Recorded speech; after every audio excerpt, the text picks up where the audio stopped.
Sa tuloy-tuloy na kampanya ng kapulisan laban sa mga taong may pananagutan sa batas, isang babae ang naaresto sa bisa ng warrant of arrest dahil sa kasong BP-22 o Batas Pambansa o ang Bouncing Check Law.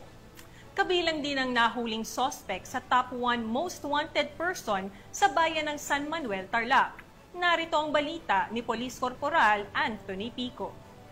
Ikaw ay na-arrest ng violation of Batas at Pambansa bilang 20. Arestado ang isang babae na itinuturing na top 1 most wanted person sa bayan ng San Manuel, Tarlac sa isang operasyon na isinagawa ng pinagsanib na puwersa ng Umingan Police Station at San Manuel Police Station ng Tarlac Police Provincial Office noong Agosto 4, taong kasalukuyan, bandang alas 9:15 ng umaga sa Barangay Poblacion West, Umingan, Pangasinan. Kinilala ang suspect na si alias Linda, isang medical doctor at residente ng Barangay Kaorganitaan, Umingan, Pangasinan.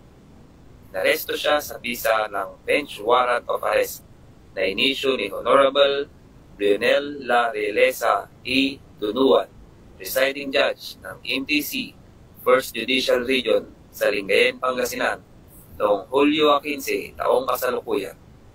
Ang warrant ay kaugnay ng paglabag sa Batas Pambansa bilang 22 sa ilalim ng Criminal Case Number 25-03 kung saan itinakda ang piyansang nagkakahalaga ng 120,000 pesos para sa pansamantalang kalayaan ng akusado. Sa ngayon ay nasa kustudiya na ng mga otoridad si alias Linda at inaasahang haharap sa korte para sa kaukulang paglilitis.